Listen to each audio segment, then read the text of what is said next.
Kailangan ko nang umalis at kailangan ko nang kunin ang iyong bayad. Oh, bayad. Sige, kunin ko na yung wallet ko doon, ha. Look, naglalakboy. Look, parang tara, hindi ka na makapasok dito. Ginoo! Ako, si Ginoong Antonio. Isa akong tagakuha ng larawan. Kaya ngayong araw, samahan niyo ako dahil kukuhanan natin ang isa sa mga sikat na mag-irog dito sa Pilipinas.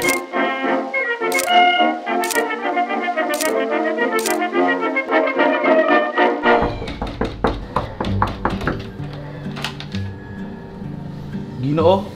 Kayo kinuha kong photographer? Ako nga pala si Antonio. Antonio, ako pala si Daddy Bon. Bakit nakabarong ka? Pinagmamalaki ko lang pagiging Pilipino ko.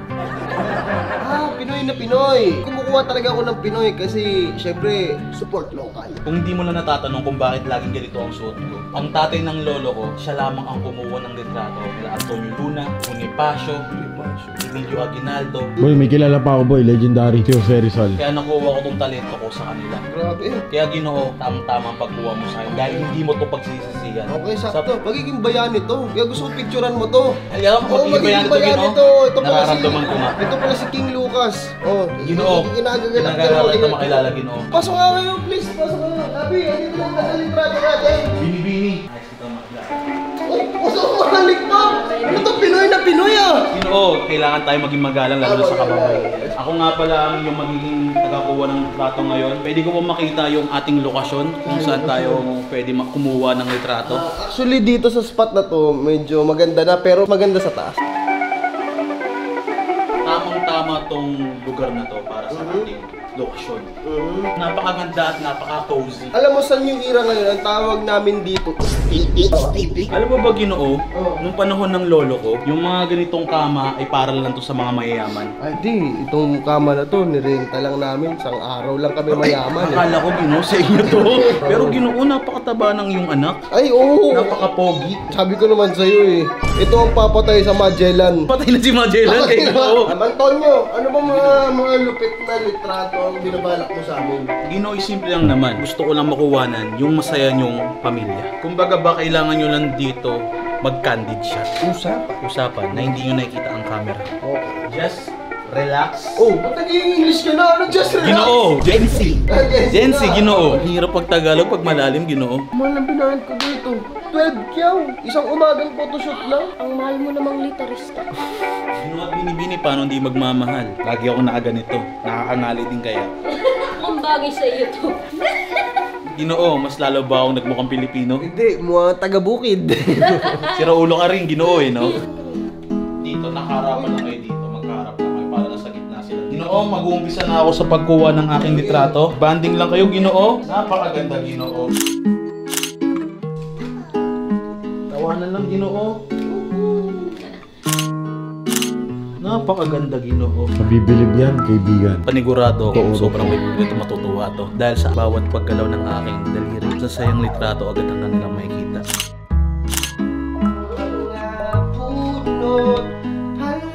Ginoo! Oy, Bakit mo kumanta? Ginoo! ay, loko mo ba ako? Ang dami mo, dapat makabuluhan yung litrato nung kinukuha mo, ha? One thing kayo dito, Ginoo. 1, 2, 3, isa, dalawa, tatlo. Tawanan ulit, tawanan. Ang saya nila tignan, buong pamilya. O ba't lumalabas ka aking Ginoo? Ginoo, may gagawin lang ako kakaiba. Hey! Napakaganda ng inyong tawanan bilang isang buong pamilya. Dito malaman kung talagang maganda ang iyong mga kuha. Ginoo, masyado ka atang nasasarapan. Tandaan mo, bawat minutong umaandar, bayad. Siyempre, sinusulit ko lang yung bayad ko sa'yo. Kailangan makita yung mga gandang shot. Okay, gusto ko naman yung nakatayo kami. Yan ito, yan, ganda.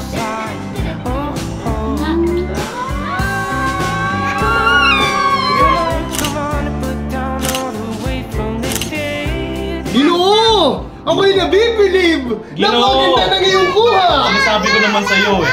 Ang dugong dumadaloy sa akin ay nagmula pa sa lolo ko. Oh, grabe pala yung lolo mo. Buti! Lolo mo siya! Ginoo, Ginang, umarap muna kayo sa akin. Yan.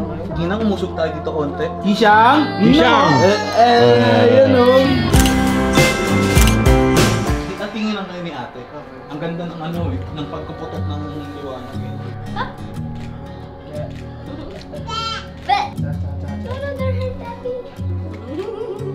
Side eye. Hindi na nga. Yan lang.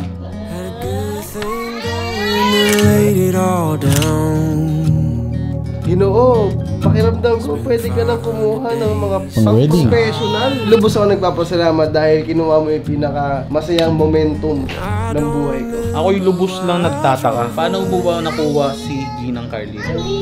Sa totoo lang, isa lang ako taga-suporta dati sa kanya. Naalala ko ang sarili ko noon na pumupunta pa ako sa mga mall para lang mapanood yung mga show niya. Andun ako para magbigay ng suporta sa kanya, ng pagmamahal, hanggang hindi nagtagal. Umabot ang 2 taon. Nakadalawa din. Ginoo, nakita ako sa pag-iibigan nyo. Talagang walang makakatumbas at walang makakapigil. Eh, ikaw Ginang Carlin, matanong nga kita, bakit mo to sinagot?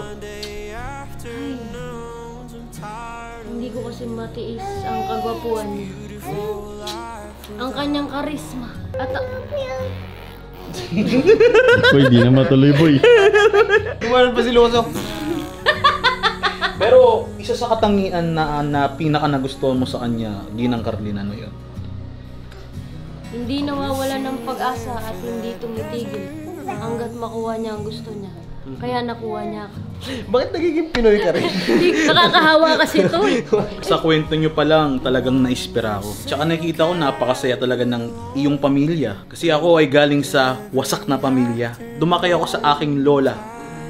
At nakita ko sa inyo yung pinakamasaya at pinakamagandang pamilya. Ako'y naiinggit. Pwede nyo ba akong ampunin? Ampunin, ikaw ang aming baby damulag, ganon. Maaari ba tayong bumaba para sa ating pangalawang lokasyon at sa ating last shoot? Gusto ko yan, tara, tara. Sino? Gagawin mo sa kanya, huwag mong babayaran na. Ay, totoo ba? Oo, ako bahala.